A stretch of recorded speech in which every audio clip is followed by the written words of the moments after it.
হারামের সূচনাটাও হারাম। কোনো বেগানা নারীর দিকে তাকিয়ে থাকা হারাম হওয়ার কথা ছিল না, কিন্তু যেহেতু এই তাকানোটা এক সময় জিনার দিকে নিতে পারে, তাই এই তাকানোটা কেউ হারাম করেছে কে? আন-নাযার, এই দৃষ্টিটা বড় ভয়ঙ্কর।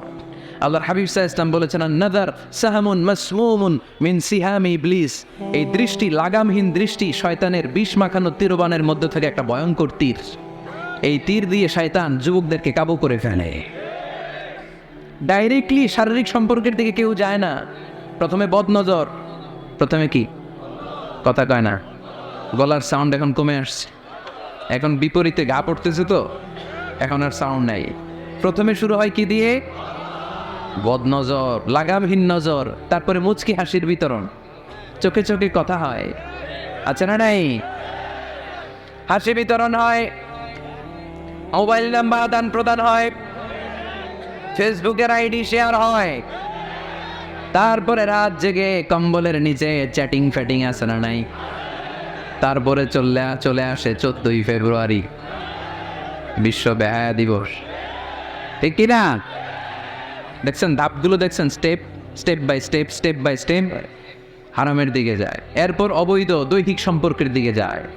আল্লাহ গজব থেকে তুমি আমার ছেলেদেরকে বাঁচাও, আমার দেশের মেয়েদেরকে বাঁচাও, চিল্লায় পড়ে না আমিন। তাহলে শুরু হয়েছিল কি দিয়ে?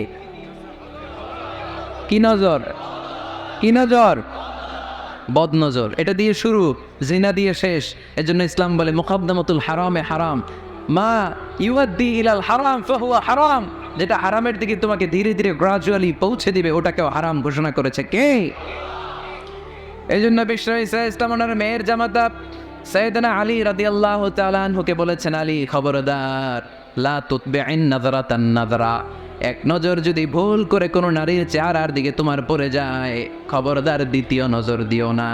ফা ইন্না লাকাল উলা ওয়া লাইসাত লাকাল আখিরা, কারণ প্রথম নজর ভুল করে পড়ে গেলে ক্ষমা করবে কে? কিন্তু তার সৌন্দর্য উপভোগের জন্য বারবার তার দেহের দিকে তাকালে, বারবার তার চেহারার দিকে তাকালে আমল নামাটা গুনাহ দিয়ে ভর্তি করে দিবে কে? আল্লাহ চেক এন্ড ব্যালেন্স করেছেন। পুরুষদেরকেও বলেছে চোখ নামাও, কুল্লিল মুমিনিনা ইয়াগুদ্দু মিন আবসারিহিম, lower your gaze, lower your eyesight. নারীকেও একই কথা বললেন, কুল্লিল মুমিনাতি ইয়াগুদ্দুনা মিন আবসারিহিন্না, ও নারীরা তোমরাও চোখ নামাও, নজরকে ঠিক করো। এই বদনজর সব সর্বনাশের মূল। জোরে বলেন ঠিক কিনা? এখান থেকেই ধীরে ধীরে অবৈধ দৈহিক সম্পর্কের দিকে যায়। এজন্য এই বদনজরটারও হারাম ঘোষণা করেছে কে? আমাদের দেশে আরেকটা সিস্টেম আছে, হিলা বিয়ে, আছে না নাই? হিলা বিয়ে কালিয়ারাতে মনে হয় নাই না? এলাকাতে আছে, ভয়ঙ্কর। আর তালাকাল বাইনাল বাইনুনা যখন হয়ে যায় কমপ্লিটলি ডিভোর্স, কোনো সম্পর্ক নেই, তখন ওই স্ত্রীকে যদি আবার ফিরে আনতে হয়, ইসলামের নিয়ম হচ্ছে আরেক জায়গায়, হাত্তা তানকিহা যাওজান গায়রা, আরেক জায়গায় বিয়ে হবে, নর্মাল প্রসেসে কোনো কারণে তাদের ডিভোর্স হবে, তখন আগের স্বামী স্ত্রীকে আনতে পারবে। এটারে অনেকে কৌশল করে, বিয়ের পরে একজন বুড়া মানুষের সাথে বিয়ে দেয়, সামান্য কিছু টাকা পয়সা দিয়ে এক দুই দিন সংসার করাইয়া ডিভোর্স নিয়ে আবার বিয়ে করায়, এরকম আছে না নাই? লাআনা রাসূলুল্লাহি আল মুহাল্লিল ওয়াল মুহাল্লিল্লাহ, সুনানে তিরমিজির বর্ণনা, আল্লাহর হাবিব সাল্লাল্লাহু আলাইহি ওয়াসাল্লাম বললেন, যারা হিলা করে, যারা হিলা করায়, উভয়ের উপর আল্লাহ লানাত। এগুলোর সাথে আমাদের কোনো সম্পর্ক আছে? এজন্য আমরা হারাম খাবো না, হারাম ঘুরে খাওয়ার জন্য কৌশলও করা যাবে। এরপরে 8 নম্বর মূলনীতি হলো কাসবুল হালাল শারতুন লিকাবুলিদ দোয়া। আমরা বলি হুজুর আমার দোয়া কবুল হয় না, কিন্তু দোয়া কবুলের সবচাইতে বড় শর্ত হলো হালাল ইনকাম, ঠিক কিনা? হালাল উপার্জন ছাড়া যদি দোয়া করেন কবুল হবে? হারাম কিছু খেয়ে যদি আপনার দেহটারে বর্ধনশীল করেন, এই দেহ জান্নাতে ঢুকবে? লা ইয়াদখুলুল জান্নাতা জাসাদুন গুযিয়া বিল হারাম, হারাম দিয়ে বর্ধিষ্ণু যে দেহ, এই দেহ কোনোদিন আল্লাহর জান্নাতে ঢুকবে না। চিল্লায় বলেন ঠিক কিনা? ইন্নাল্লাহা তাইয়্যিব লা ইয়াকবালু ইল্লা তাইয়্যিবা, আল্লাহ পবিত্র, আল্লাহ পবিত্র ছাড়া কোনো কিছু গ্রহণ করে না। এক লোক কাবার চারদিকে কাঁপতে কাঁপতে বেহুশ, ইয়া রব ইয়া রব ইয়া রব বলে বলে কাঁদতেছে। সাহাবারা দেখে বলল, সর্বনাশ, আজকের দিনের সব সওয়াব তো এই লোক নিয়ে যাবে, তার চেয়ে বেশি সওয়াব তো কেউই কামাই করতে পারলো না। আল্লাহর হাবিব সাল্লাল্লাহু আলাইহি ওয়াসাল্লাম বললেন, ওয়া মাতআমুহু হারাম, ও যা খায় ওটা হারাম খায়, ও মালবাসুহু হারাম, ও যা পরে হারামটাকে দিয়ে কেনা ড্রেস আপ, ওয়া গুযিয়া বিল হারাম, ওর দেহটা বড় হয়েছে, বর্ধিষ্ণু হয়েছে হারাম খেয়ে। ফাআন্না ইউস্তাজাবু লাহু, কেন আল্লাহ তার দোয়া কবুল করবে? কোশ্চিন কালো তার দোয়া আল্লাহর আরশে পৌঁছবে না। চিল্লায় বলেন ঠিক কি না? এজন্য দোয়া যদি আল্লাহর কাছে মাকবুল করতে চান, আপনার দোয়া যদি আল্লাহর আরশ পর্যন্ত পৌঁছাতে চান, হালাল খাওয়ার দরকার আছে না নাই? জিহাদের ময়দানে এক সাহাবা সর্বপ্রথম তীর মেরেছেন, নাম কি জানেন? সাদ বিন আবি ওয়াক্কাস রাদিয়াল্লাহু তাআলা আন। আল্লাহর হাবিব সাল্লাল্লাহু আলাইহি ওয়াসাল্লামকে বললেন, ইয়া রাসূলুল্লাহ উদা আল্লাহ আইয়াজআলানি মুস্তাজাবাদ দাওয়া, নবী হে আপনি একটু আমার জন্য দোয়া করেন, আল্লাহ যেন আমারে মুস্তাজাবুদ দাওয়া বানিয়ে দেয়। কি বানিয়ে দেয়? সবাই বলেন। মুস্তাজাবুদ দাওয়া মানে এমন লোক যে দোয়া করলেই কবুল। আল্লাহর হাবিব সাল্লাল্লাহু আলাইহি ওয়াসাল্লাম উত্তরে কি বলছিলেন শুনবেন? শুনবেন সবাই? আল্লাহর হাবিব সাল্লাল্লাহু আলাইহি ওয়াসাল্লাম বললেন, ইয়া সাদ আতিব মাতাআমাক তাকুন মুস্তাজাবুদ দাওয়া। হে সাদ, মুস্তাজাবুদ দাওয়ার জন্য আমার স্পেশাল দোয়ার দরকার নেই, তুমি যা খাবে হালাল খেও, হালাল খেলেই তুমি মুস্তাজাবুদ দাওয়া। হালাল খেলেই তোমার দোয়া কবুল করে নেবে কে? 9 নম্বর মূলনীতি, আল হালালু হালালুন লিল জামি' ওয়াল হারামু হারামুন লিল জামি'। হালাল এটা সবার জন্য হালাল, হারাম এটা সবার জন্য। আওয়াজ করে উত্তর দিতে হবে, ঘুষ খাওয়া হালাল না হারাম? মিথ্যা বলা এটা আপনার জন্য হারাম, আমার জন্য হারাম না? না, আপনার জন্য হারাম, আমার জন্য। হিংসা করা হালাল না হারাম? এই হিংসা যদি আমার নানা ভাই করে হালাল না হারাম? আমি যদি করি, বাইতুল মুকাররমের ইমাম যদি করে, শুধু কাবা ঘরের ইমাম সাহেব হিংসা করতে পারবে? হ্যাঁ পারবে? হালাল সবার জন্য হালাল, হারাম সবার জন্য হারাম। বলেন তো, বুঝে শুনে উত্তর দিয়েন, প্যান্ট শার্ট পরা হালাল না হারাম? কথা কন আরো জোরে। 2 দল নাকি 1 দল? সবাই বলেন হালাল না হারাম? প্যান্ট শার্ট পরা এটা হালাল শুধু আপনার জন্য নাকি আমার জন্য হারাম? না, প্যান্ট শার্ট পরা আমার জন্য হালাল, আমার নানা ভাইয়ের জন্য হালাল, কাবা ঘরের ইমামের জন্য হালাল। চিল্লায় বলেন ঠিক কিনা? আল হালালু হালালুন লিল জামি' ওয়াল হারামু হারামুন লিল জামি'। কিন্তু আমরা প্যান্ট শার্ট পরি না। আমাদের এদেশের আলেম ওলামারা ঢিলে ঢালা জুব্বা পরে, সুন্নতি পোশাক পরে, কিন্তু প্যান্ট শার্ট পরা তাদের জন্য হালাল, আমার জন্য হালাল, ইমাম সাহেবের জন্য হালাল। যেটা হালাল এটা সবার জন্য হালাল, যেটা হারাম এটা সবার জন্য হারাম। আওয়াজ করে বলতে হবে ঠিক কিনা? মদিনাতে বনু মাখজুমিয়া গোত্রের এক নারী চুরিতে ধরা পড়ল। সবাই বলতেছে, ইয়া রাসূলুল্লাহ এই মহিলাটা অনেক বড় বংশের মেয়ে, আপনি মাফ করে দেন, আপনি হাত কেটে দিয়েন না। চুরি করলে কি করতে হয় জানেন না বোধহয় নিয়মটা? না, the government, the authority should cut down his right hand. চুরি করলে হাত কেটে দাও, এটা ইসলামের বিধান। আল্লাহর হাবিবের সবাই বললেন, ইয়া রাসূলুল্লাহ এই মেয়ের হাত কেটে দিয়েন না।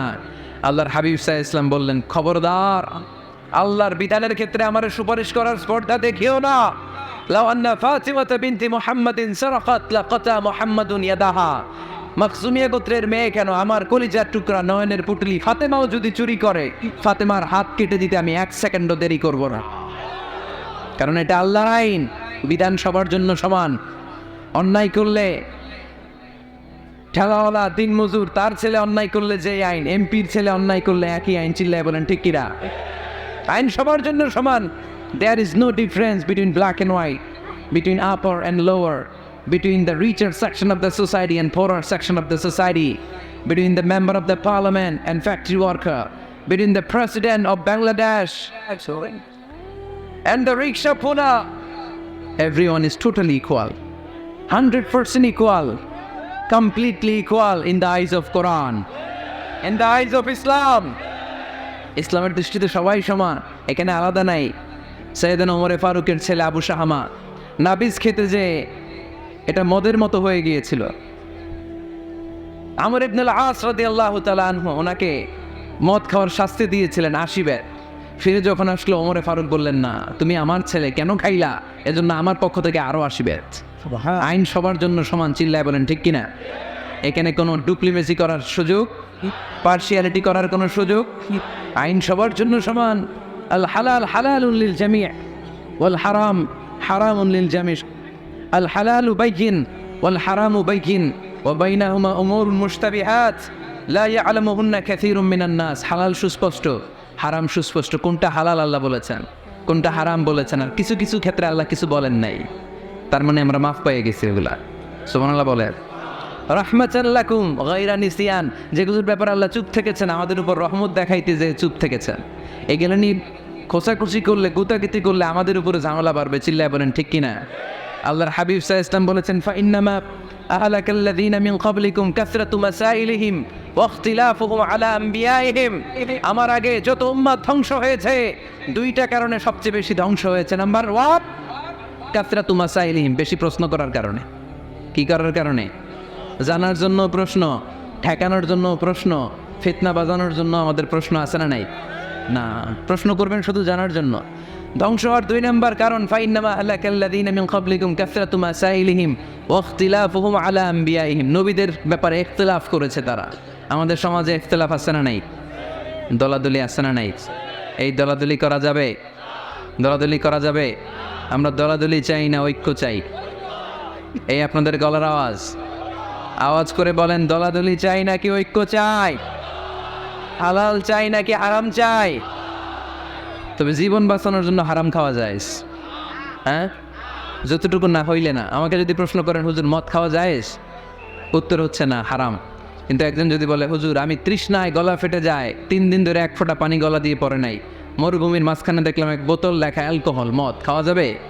তখন উত্তর হচ্ছে যাবে। যতটুকু খাইলে আপনার জান বেঁচে যাবে, সুযোগ পেয়ে গট করে পুরোটা খাইতে পারবেন না, ঠিক কিনা? এই জন্য বিষ্ণু ইসলাম দোয়া করতেন, আল্লাহুম্মা কফিনি বিহালালিকা আন হারামিক ওয়া আগনিনি বিফাদলিকা আম্মান সিওয়াক।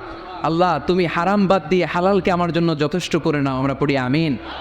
আর তুমি ছাড়া কারো কাছে যেন আমার ফরিয়াদ করতে না হয়, আমাকে তুমি অমুখাপেক্ষী বানিয়ে দাও। চিল্লায় পড়েন আমিন। এই দোয়াটা এই রেকর্ড হয়েছে, মুখস্থ করে নেবেন। আই রিপিট, আমি আবারও বলছি, আল্লাহুম্মা কফিনি বিহালালিকা আন হারামিক ওয়া আগনিনি বিফাদলিকা আম্মান সিওয়াক। আমরা হালাল অবলম্বনের চেষ্টা করব, হালাল খাওয়ার চেষ্টা করব, আর সব সময় এই দোয়াটা পড়বো। রাজি আছেন তো? হারামের সাথে মুসলমানদের কোনো সম্পর্ক না। আওয়াজ করে বলেন, হারামের সাথে আমাদের কোনো সম্পর্ক। আমরা হালালকে বলবো ইয়েস, আর হারামকে বলবো ও। আওয়াজ করে উত্তর দেন, হালালকে কি বলবো? যাদের হৃদয়ে আছে আল্লাহর ভয়, তারা কবু পথ ভুলে যায় না। আল্লাহর প্রেম ছাড়া এই দুনিয়ায় কারো কাছে কোনো কিছু চায় না। রাতের আধারে যারা সেজদাতে